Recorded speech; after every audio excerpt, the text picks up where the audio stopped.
जय महाराज जी, JMJ। शुरू करते हैं आज का वीडियो। सबसे पहले हम थोड़ा सा बेसिक क्लियर कर लेते हैं अपना। जैसे कि मान लीजिए ये हमारा अर्थ है, ठीक है, और ये हमारा इक्वेटर है, ठीक है, ये हमारा इक्वेटर है। ये जो है वो होता है ट्रॉपिक ऑफ कैंसर और ये जो है वो होता है ट्रॉपिक ऑफ कैप्रिकॉर्न। ये मैं क्यों बता रहा हूँ चचा? ये इसलिए बता रहा हूँ चचा क्योंकि कई कुछ इंपॉर्टेंट चीज़ें होती हैं जो बार बार वर्ड जो है वो यूज़ होता है, आपको समझ नहीं आता, तो वो चाहता हूँ कि वो आपका क्लियर हो जाए सर, ठीक है। ये ट्रॉपिक ऑफ कैंसर, ये ट्रॉपिक ऑफ कैप्रिकॉर्न, ये ऐसे ही क्यों बना, ये इस चैप्टर का कोई इससे लिंक नहीं है। आगे हम अगर पढ़ेंगे तो ट्राई करेंगे, वो भी हम बता दें आपको उस पर्टिकुलर चैप्टर में, उस पर्टिकुलर टॉपिक में। भारत कहीं यहां पर होता है, ट्रॉपिक ऑफ कैंसर उसके मिडल से पास करता है। भारत का डायग्राम बनाना मेरे लिए थोड़ा सा बहुत कठिन काम है जी। देखिए ऐसे नहीं बनाना ही बेहतर है। तो भारत कहीं यहां पर लाई करता है, पहले मैं यहां पर शेड कर देता हूं। भारत कहीं यहां पर हमारा लाई करता है। अब जो सूरज है वो गर्मी अपने यहां पर ज्यादा, सूरज देखिए गर्मी जो है ना पूरे धरती पर सबसे ज्यादा गर्मी कहां, किस रीजन पे पाई जाती है? इस रीजन पर सर, इस रीजन पे ट्रॉपिक ऑफ कैंसर से ट्रॉपिक ऑफ कैप्रिकॉर्न तक इस रीजन में हमारी सबसे ज्यादा गर्मी पाई जाती है, क्योंकि सूरज हमारा ओवरहेड रहता है, इसके ऊपर नीचे डोलते रहता है। ओके सर, भारत हमारा यहां पर पाया जा रहा है, इसको हम इक्वेटर कहते हैं। अब इस पॉइंट पर सबसे ज्यादा बारिश होती है। क्या बोला? इस पॉइंट पर सबसे ज्यादा बारिश होती है। क्यों? क्योंकि इस पॉइंट पर जो समुद्र है उसके जो पानी होंगे वो भाप बनकर जल्दी जल्दी ऊपर आएंगे, और जैसे ही भाप बनकर ऊपर आएंगे बादल बनेंगे और फिर बरस जाएंगे, सबसे ज्यादा बारिश यहीं पर होगी। अब यहीं से शुरू करते हैं। सबसे पहला जो हमारा टाइप ऑफ जंगल है वो है एवरग्रीन फॉरेस्ट। क्या है जी? एवरग्रीन फॉरेस्ट, या फिर आप कह लीजिए, आगे हम पढ़ेंगे उसके बारे में, लेकिन उसके साथ एक वर्ड लगता है सर ट्रॉपिकल एवरग्रीन। ये समझ नहीं आता, बड़ा उटपटांग लगता है। ट्रॉपिकल मतलब ये जो रीजन है ना, this region is called tropical. क्या बोला? ये जो रीजन है इस रीजन को हम ट्रॉपिकल बोलते हैं। अच्छा ठीक है सर, लेकिन भारत तो इस रीजन में नहीं आ रहा है, वो तो इधर आ रहा है सर। लेकिन जरूरी नहीं है। अरे भाई, लेकिन फिर भी भारत का आधा भाग तो इसमें आ रहा है ना। भारत का 70% भाग जो है 70% जो पार्ट है वो ट्रॉपिकल रीजन में आता है, उसके लिए भारत को एक ट्रॉपिकल कंट्री माना जाता है, ट्रॉपिकल क्लाइमेट वाला कंट्री माना जाता है। ठीक है सर, ट्रॉपिकल जो शब्द है ना उस पर ज्यादा आपको गौर नहीं करना, जैसे कि श्रीमान, श्रीमती, फलाना ढिंगाना, वैसे ही जी श्रीमान का उतना ही महत्व है जितना इस ट्रॉपिकल का है। नहीं भी लगाइए, कोई फर्क नहीं पड़ता, काम से काम रखना है जी। ओके, बस समझा दिया कि क्यों यूज हो रहा है इसका। ठीक है सर, अब देखिए एवरग्रीन जो फॉरेस्ट है इसका नाम एवरग्रीन क्यों पड़ा, इसके बारे में बात करेंगे, लेकिन पहले देख लेते हैं कि इसको कितना टेम्परेचर चाहिए होता है। अगर कोई फॉरेस्ट एवरग्रीन है तो उसे 22 डिग्री से 25 डिग्री सेल्सियस के बीच का टेम्परेचर चाहिए होता है, और इसे 200 सेंटीमीटर से ज्यादा की वर्षा चाहिए होती है। जो भी एवरग्रीन फॉरेस्ट होगा उसमें 200 सेंटीमीटर से ज्यादा की बारिश होगी, तभी वो एवरग्रीन हो पाएगा। और वहीं आप देखेंगे कि दुनिया के जो सबसे बड़े बड़े जो जंगल हैं, वो आपके इन्हीं एरियाज में मिलेंगे, इसी ट्रॉपिकल एरिया में मिलेंगे, ट्रॉपिकल जोन में ही मिलेंगे, क्योंकि सबसे ज्यादा बारिश आपकी यहीं पर होती है। अच्छा, तो यहां पर नहीं मिलेंगे, मिलेंगे भाई। जो भी क्लाइमेटिक कंडीशन इसको सेटिस्फाई कर दे वहां पर ट्रॉपिकल एवरग्रीन फॉरेस्ट मिल सकता है। लेकिन यहां पर ऐसा थोड़ी है कि हर एक जगह पर आपको जंगल दिखे, लेकिन मैक्सिमम जो सबसे बड़े जंगल होंगे वो आपको यहीं पर दिखेगा। और यहीं पर कहीं हमारा अंडमान निकोबार आइलैंड होता है, ये बताने का ये कारण था। यहीं पर हमारा कहीं अंडमान निकोबार आइलैंड होता है सर, और उसी लिए ट्रॉपिकल एवरग्रीन फॉरेस्ट कहां पाया जाता है? अंडमान निकोबार आइलैंड में। एक याद हो गया आपको, ऐसे याद किया जाता है सर, मैप आपके दिमाग में छपा रह जाएगा, काम खत्म हो जाएगा जी। यहीं पर ब्राजील का एक बहुत बड़ा एक फॉरेस्ट होता है जिसे पूरे धरती का फेफड़ा कहते हैं। अगर आप थोड़ा सा जनरल नॉलेज में आप जिज्ञासु हैं तो 20% ऑफ द टोटल ऑक्सीजन यहां से आपको मिल रहा होता है। फिर यहां पर अफ्रीका का एक बहुत बड़ा जंगल होता है, उसमें हमें नहीं जाना, चलिए कोई नहीं, ठीक है। तो ये हमारी ट्रॉपिकल एवरग्रीन फॉरेस्ट की बात ऊपर से हो गई। अब देखिए ट्रॉपिकल एवरग्रीन का नाम एवरग्रीन क्यों पड़ा, या फिर उससे पहले देख लीजिए कि ट्रॉपिकल एवरग्रीन होगा कहां पे, जहां पर यहां 200 सेंटीमीटर से ज्यादा की वर्षा होगी। अब भारत की किन एरियाज में इतनी वर्षा होती है, तो आपको याद आएगा कि जहां से ये जो भाग है भारत का, यहां से जब एंटर कर रहा है तो इस एरिया में पूरा जो है बारिश भारी होती है सर, भारी बारिश होती है, तो यहां पर आपको मिलेगा। फिर यहां से जो चेरापूंजी म्यांसराम जो एरिया है, यहां पर आपको एवरग्रीन फॉरेस्ट मिल जाएगा। फिर जब रीट्रीटिंग होगा तब बारिश यहां पर तमिलनाडु के कोस्ट पर होती है हल्की सी वहां पर भी होता है आपके आंध्र प्रदेश में, लेकिन उसकी बात नहीं कर रहे हैं। तमिलनाडु के कोस्ट पे भी आपको कोस्ट तट पर, कोस्ट मतलब तट होता है जी, वहां पर भी आपको एवरग्रीन फॉरेस्ट मिलेगा। केरला में आपको मिलेगा, तमिलनाडु कोस्ट पर मिल गया, अंडमान निकोबार आइलैंड में मिल गया, उससे ज्यादा भी मिल सकता है। हाँ सर मिल सकता है। क्या हमें याद रखना है? इतना याद करिए काम हो जाएगा आपका, इतना याद रखिए काम हो जाएगा आपका। ओके सर, है सर? हाँ है सर। हाँ, और क्या हमें समझना था? हमें यह समझना था कि एवरग्रीन फॉरेस्ट का नाम एवरग्रीन क्यों पड़ा। एवरग्रीन फॉरेस्ट का नाम एवरग्रीन इसलिए पड़ा, कभी पतझड़ होता ही नहीं होगा, ऐसा लोगों का ऐसा मानना है, लेकिन हम कहते नहीं, ऐसा तो कोई पेड़ ही नहीं बना आज तक जो कि पतझड़ नहीं करवाया हो सकता है बनाओ, हमारे नॉलेज में अभी तक तो नहीं है। एवरग्रीन फॉरेस्ट का नाम एवरग्रीन इसलिए पड़ा क्योंकि इसके अंदर बहुत सारे वेराइटीज ऑफ ट्रीज आपको मिलते हैं, या फिर इसी को हम फ्लोरा जो है ना, फ्लोरा आप जानते हैं ना, प्लांट की स्पीसीज को हम फ्लोरा कहते हैं। बहुत ज्यादा आपको फ्लोरा मिलता है यहाँ पर, इसको कंफ्यूज नहीं किया जाए। वेराइटीज ऑफ ट्री आपको मिलेगी। क्या मिलेगा? Varieties of tree. जैसे कि मान लेते हैं ये एक जंगल है, पूरा एक डिस्ट्रिक्ट है, मान लीजिए इस डिस्ट्रिक्ट में पूरा हमारा पेड़ एक प्रकार का पेड़ है, अलग अलग रंग नहीं है, उसे अलग अलग शेप में मैं आपको दिखा देता हूं।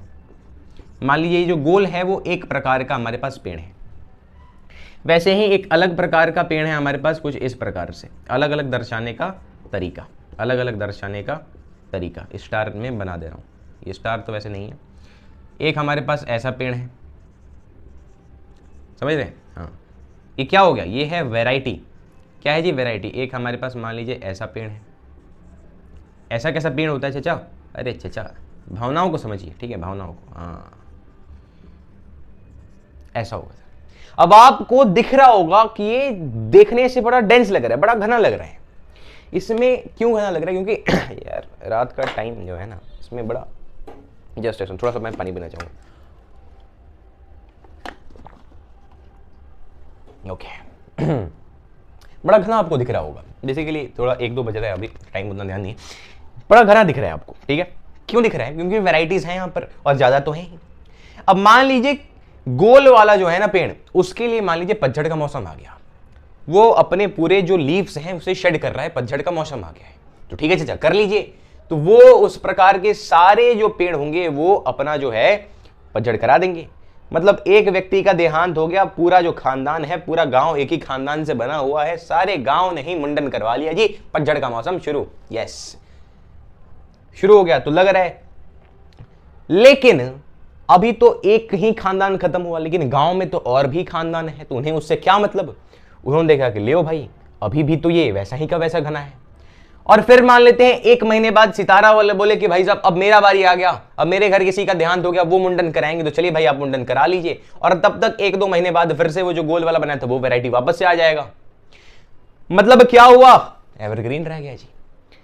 एवरग्रीन का मतलब ये नहीं होता कि वो कभी भी पतझड़ हुआ ही नहीं। एवरग्रीन का मतलब ये होता है कि एक रोटेशन में वो चल रहे हैं, एक का पतझड़ हुआ तो दूसरा बचा हुआ है, जब दूसरे का होगा फिर से वो पहला वाला आ जाएगा। और इतने सारे वेराइटीज हैं कि ऊपर से लगता है कि भाई साहब ये तो कभी खत्म ही नहीं हो रहा है। मान लीजिए आप किसी हॉस्टल में हैं, अब कोई बंदा अकेले किसी हॉस्टल में रह रहा है, तो मान लीजिए 12-1 बजे तक उसकी नींद लग गई, 10-11 बजे नींद लगी तो वो सो गया और लाइट उसने ऑफ कर ली, तो भाई सब पतझड़ का मौसम शुरू हो गया।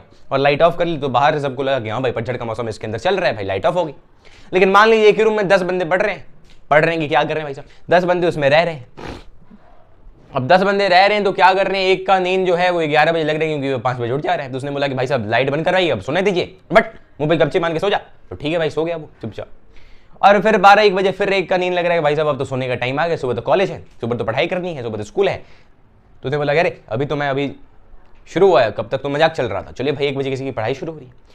और फिर जब 1 बजे वाला जब तक पढ़ाई शुरू करके अब मान लीजिए थक गए एकदम, 3 बज गया, 3:30 बज गया, तो एक उसमें बोल रहा है कि अब ब्रह्म मुहूर्त का समय आ गया है, अब मैं जगूंगा।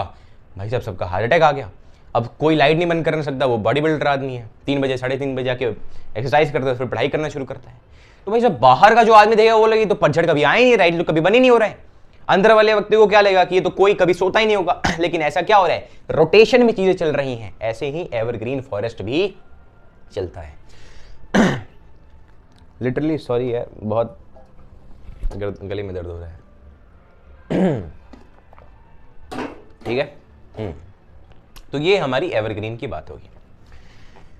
आराम आराम से बात किया जाए, क्या दिक्कत है, थोड़ा सा आप मैनेज कर लीजिए, स्पीड थोड़ा सा बढ़ा लीजिएगा, ठीक है। अब देखिए अब भाई डेंसिटी जो है वो ज़्यादा रहेगा, ज़्यादा घना रहेगा, एवरग्रीन का यही अर्थ निकल रहा है। बारिश जहाँ पर आप भी देखते होंगे, मानसून का सीजन जहाँ पर आता है, बारिश ज़्यादा हो रहा है, तो आपका अगर खेत खरियान होगा, आपके अगर बगीचे होंगे, तो आप देखेंगे कि पूरा घास पूरा जम के तैयार होता है, पूरा मस्त घमंड में रहता है वो सब। तो वही वाली बात है, बारिश जहाँ पर ज़्यादा होता है वहाँ पर ज़्यादा पेड़ वगैरह होते हैं। अब जहाँ पर ज़्यादा घना जंगल होगा, वहाँ पर किसी भी जंगल को, किसी भी प्लांट को ग्रो करने के लिए धूप की जरूरत पड़ेगी। पानी की तो जरूरत भरपूर मात्रा में होगी, लेकिन धूप की जरूरत पड़ेगी। अब भाई साहब, जो बंदा नीचे रह गया, मान लीजिए जंगल में जो बंदा नीचे रह गया, जो पेड़ वे नीचे रह गए, तो उसे धूप तो मिलेगा ही नहीं। उसीलिए ज्यादा धूप के लिए पूरा भीड़ में, भाई साहब पूरे भीड़ में ज्यादा धूप पाने के लिए वो लोग चाहते हैं कि किसको सबसे पहले धूप मिले, सबसे ज्यादा किसको धूप मिल जाए। भाई साहब पेड़ तो मतलब जमीन से के साथ तो रूट्स जो हैं, जड़ें जो है संपर्क में हैं ही, बारिश तो हो ही रहे तो पानी की कोई दिक्कत नहीं, लेकिन धूप के बिना फोटोसिंथेसिस तो होगा ही नहीं। तो धूप की चाहत में इतना ज्यादा डेंसिटी के अंदर वो क्या करते हैं, इतनी यदि घना जंगल होता है कि वो चाहते हैं कि सबसे ऊंचा जाए, सबसे ऊंचा पहुंचने का प्रयास करते हैं। और इसी कारणवश ट्रॉपिकल एवरग्रीन फॉरेस्ट जो है, उसके जो टिम्बर होते हैं या फिर ट्रीज जो होते हैं, वो क्या होते हैं जी, बहुत ज़्यादा लॉन्ग होते हैं, लंबे होते हैं, 60 मीटर से भी ऊंचे होते हैं जी, ठीक है, 60 मीटर से भी ऊंचे होते हैं। लेकिन अब जंगल में सरवाइव करना है, और आपने पढ़ा होगा सर्वाइवल ऑफ द फिटेस्ट। पानी है मस्त, ठीक है, आप लंबे हो गए, ठीक है, लेकिन अगर मान लीजिए कोई बंदा लंबा हो गया, तो नॉर्मली देखा जाता है कि वो पतला हो जाता है। कोई चीज़ लंबा हो गया तो वो पतला हो जाएगा, तो इसीलिए ये जब लंबे हो जाते हैं तो ये क्या हो जाते हैं, पतले हो जाते हैं, स्लिम हो जाते हैं। स्लिम फिट नहीं कहूंगा भाई साहब, पतले हो जाते हैं, ठीक है, नैरो हो जाते हैं। अब नैरो हो गए तो लोगों को लगेगा अच्छा तब तो ये कमजोर हो जाएंगे, लेकिन नहीं, सर्वाइवल ऑफ द फिटेस्ट। जंगल में रहना है भाई साहब, ये पतले होते हैं लेकिन फिर भी इनको सर्वाइव करना होगा, गिरे ना, बारिश इतना मूसलाधार होगा, बिजली वगैरह गिरेगी, तभी बच के खड़ा रहना है। उसीलिए बहुत ज्यादा स्ट्रांग होते हैं, बहुत ज्यादा स्ट्रांग होते हैं, बहुत ज्यादा स्ट्रांग होते हैं, एकदम सख्त होते हैं, ठीक है, कठोर होते हैं। अब इनसे जो पेड़ होते हैं ना, कौन कौन से ट्रीज हमारे निकलते हैं, वो आप याद रखिए, बहुत इंपॉर्टेंट है। इसी में थोड़ी आपको मेन समस्या यहीं पर होगी, बाकी सब आप क्लियर कर लेंगे, यहां पर आपको मेन समस्या होगी रोजवुड, ठीक है, याद रखिएगा, रोजवुड, एबोनी, ठीक है, रोजवुड एबोनी, मैं भी देख लेता हूं, मुझे भी पूरे अच्छे से याद नहीं है, रोजवुड एबोनी और मेहगनी, ये 3 याद रखिए, बात क्लियर है जी। रोजवुड एबोनी और मेहगनी। और एवरग्रीन फॉरेस्ट जो है ना, वो आपके फर्नीचर के लिए, घर के, जैसे कि मान लीजिए आपको खिड़की बनानी है, आपको पलंग कुर्सी बनाना है, उसके लिए बहुत अच्छी नहीं होती। क्यों नहीं होती सर? क्योंकि बहुत ज्यादा हार्ड होता है सर, बहुत ज्यादा हार्ड होता है, बहुत स्ट्रांग होता है, बहुत हार्ड होता है, ड्यूरेबल होता है। अब आप चाहेंगे कि कुर्सी बना ली जाए तो कील ठोकना चाहेंगे, 2 मीटर चला जाएगा, 1.5 मीटर एक ही बार में, आपने पूरा दम लगा के मार दिया तो, और फिर अब मारे जा ही नहीं रहे अंदर, तो कोई ना कोई दिक्कतें इसमें आती हैं फर्नीचर्स बनाने में, ठीक है। रोजवुड एबोनी और मेहगनी। तो आज के लिए हम क्या करते हैं, इतने में रोकते हैं, पता नहीं किया आज मैंने डिसाइड किया था कि आज पूरा चैप्टर पढ़ाऊंगा, बट दिक्कत हो गया हमारे पास, ठीक है, ठंडे का मौसम भी शुरू हो रहा है, आप भी बस बचाओ करिए। तब तक के लिए जय महाराज जी, जल्दी हम मिलेंगे अगले वीडियो में।